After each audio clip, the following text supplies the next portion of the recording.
Bonjour à tous et à toutes. En fait, cette vidéo, c'est une simple vidéo en solidarité à ceux et celles qui touchent la hache et qui galèrent totalement avec cette pension.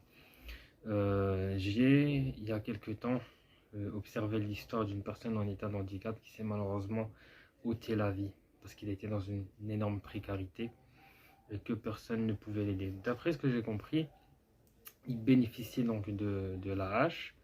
Et pour une raison qui nous échappe totalement, et j'ai vu que c'était tellement fréquent, ils m'ont retiré sa pension, ils l'ont remis au RSA et ils m'ont imposé les 15 heures ou les 20 heures de travail que ceux et celles qui bénéficient du RSA doivent faire depuis qu'Emmanuel Macron a voté cette loi-là, qui est encore une fois une loi très critiquable et très critiquée par beaucoup. Parce que de base, quand on se rappelle, le RSA, c'est censé être une. C'est pas un salaire, techniquement, c'est une aide sociale. Donc, ils ont transformé une aide sociale en salaire. Donc, du coup, c'est totalement critiquable et beaucoup de gens le critiquent. Mais ça, c'est une parenthèse à part. J'aimerais dire que ceux et celles qui bénéficient de la hache vivent une vie de misère. Et malheureusement, il n'y a personne qui se préoccupe d'eux. Même si je n'écoute plus Cyril Hanouna depuis pas mal de temps.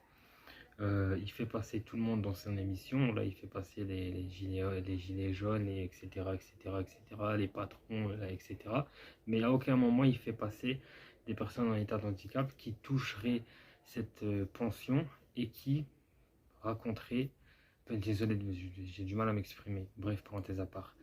Et à titre personnel, je connais une seule personne qui bénéficie de la hache et une personne qui l'a refusée.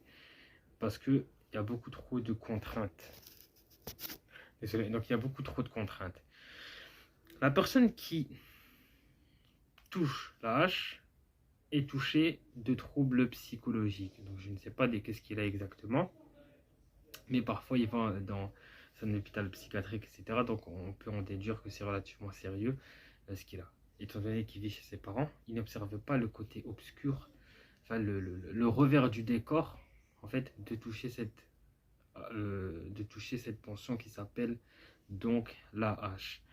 Donc il ne le voit pas encore. Parmi les inconvénients de toucher la hache, il y en a énormément.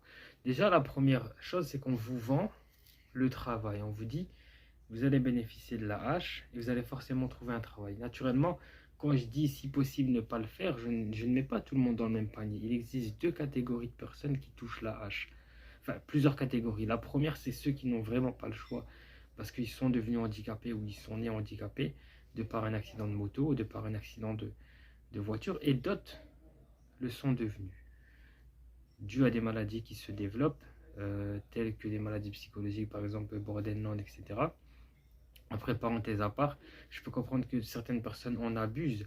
Donc, il y a beaucoup de gens qui peut-être s'inventent une vie, peut-être qu'ils n'ont aucun trouble psychologique et qui veulent toucher la hache et qui vont s'inventer des symptômes et dire je suis malade, j'ai la hache, en sachant que d'après ce que je sais de sources sûres, ceux qui ont des maladies psychologiques, ils les prennent relativement facilement, donc le dossier est accepté. J'ai su que on a refusé à 3 reprises le dossier d'une personne, donc à 3 reprises avec tous les certificats du monde, avec tous les spécialistes, etc., qui était touché par une spondylarthrite ankylosante. Donc c'est quelque chose qui me perturbe un petit peu parce que, premièrement, d'après les informations que je détiens, quand tu fais un dossier, donc tu dois faire un dossier, ensuite tu vois ça avec des organismes qui peuvent t'aider, et ils étudient le dossier sans te voir, d'après ce que je sais. Ils ne te consultent même pas.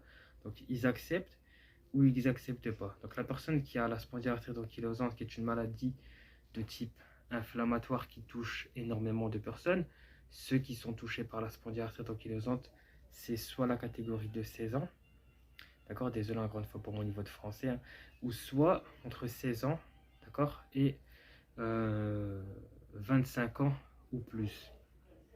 Qu'est-ce que c'est que la spondylarthrite ankylosante?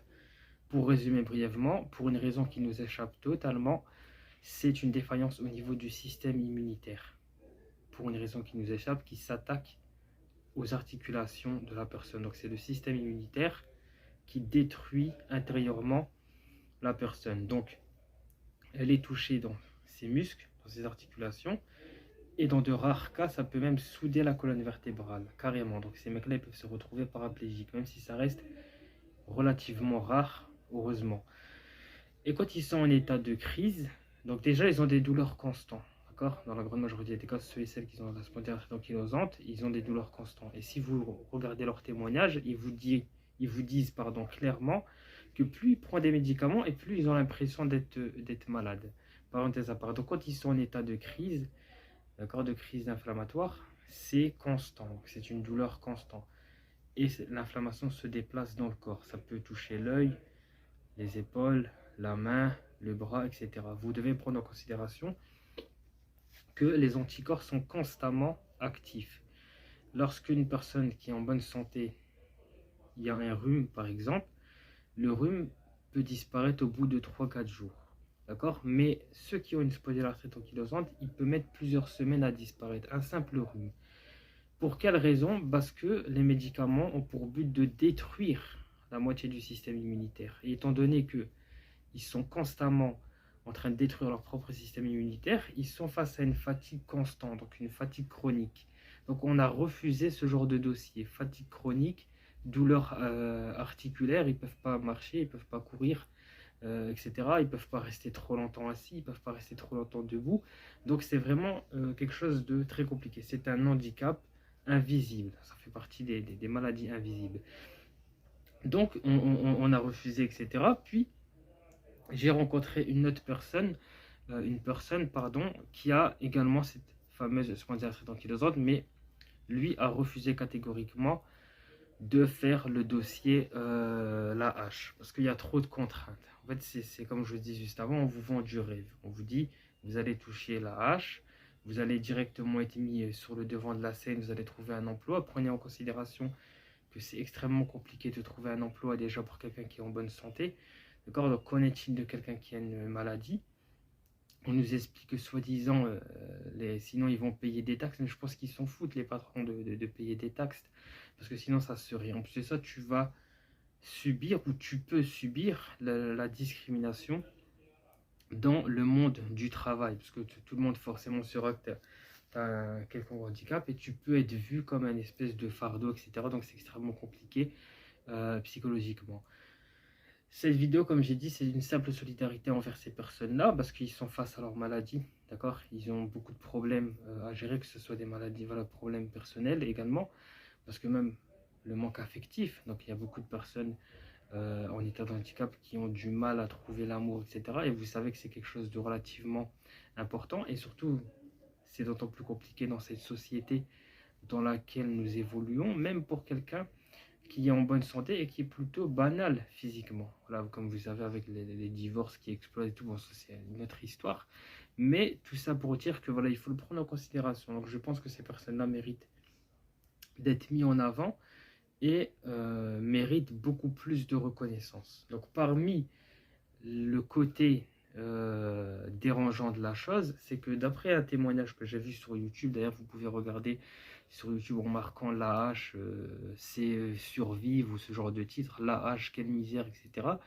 Il y avait un homme, donc je ne sais pas son âge, probablement d'une quarantaine d'années, donc qui était donc, handicapé, donc qui touchait la hache, et il a été se présenter pour essayer de faire un crédit pour pouvoir avoir une télé et un frigo, si je ne m'abuse. On doit refuser. D'accord, on doit refuser parce qu'on lui a fait comprendre qu'il était handicapé, qu'il avait la hache.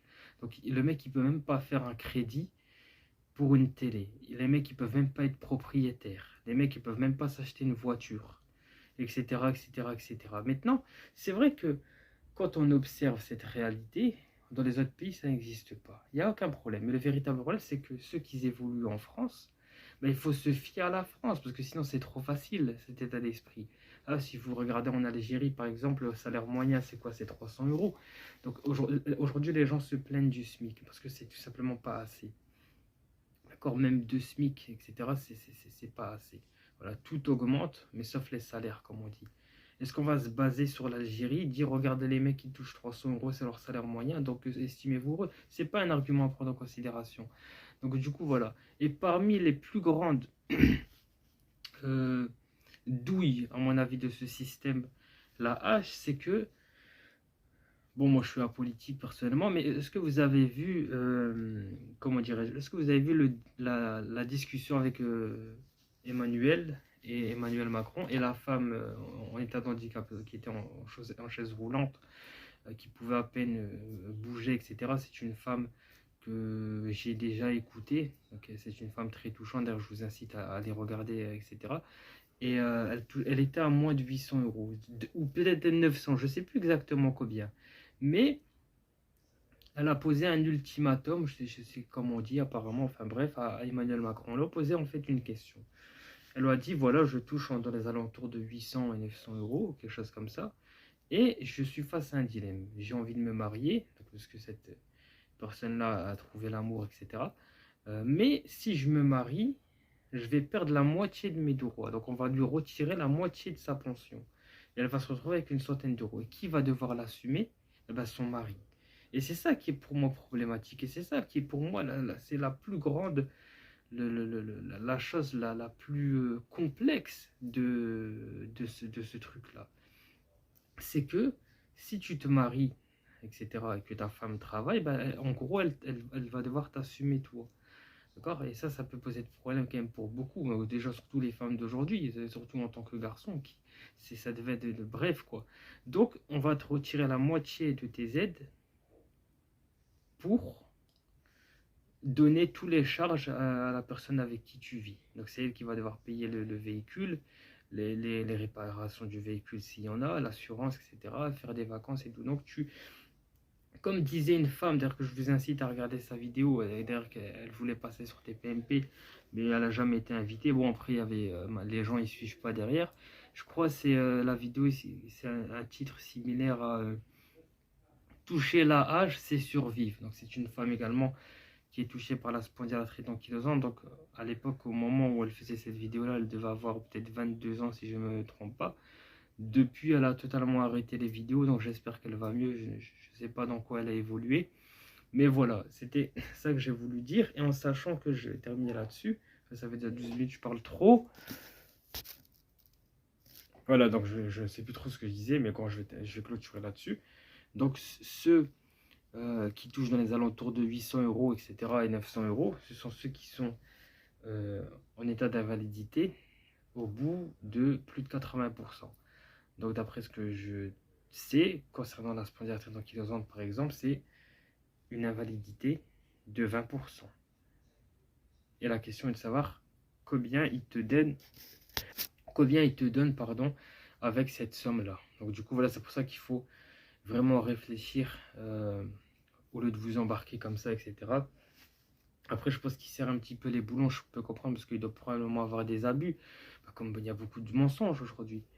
D'accord, quand vous regardez les imams là, qui dépouillent la communauté musulmane, etc., qui vous parlent d'Allah tout le temps, tout le temps, tout le temps, ils créent des entreprises, etc., ils se sont mettre plein les fouilles derrière notre dos, d'accord, alors que ce sont soi-disant des pieux ou je sais pas quoi, d'accord, c'est voilà, parenthèse à part, après je vais m'arrêter là-dessus. Regardez la fourberie de nos communautés en général. Vous prenez l'exemple de Ramadan, même si j'ai pas trop envie de parler de ce monsieur. Tout le monde l'a soutenu, ce mec. Bon, je me retire de ceux qui l'ont soutenu, naturel. Je ne l'ai pas soutenu tout court. Tout le monde l'a soutenu. Ils ont manifesté, d'accord. Ils ont manifesté, ils l'ont aimé, etc. Ils l'ont même comparé à la femme du prophète, d'accord. Il y a un imam qui l'a comparé à la femme du prophète. Ensuite, quand ça s'est avéré vrai, qui a avoué beaucoup de choses, notamment l'adultère, etc., tous les trucs graves qui a assumé, ben, plus personne n'est revenu pour... Voilà, silence radio, voilà, silence radio. Bref, ça c'était juste une parenthèse à part.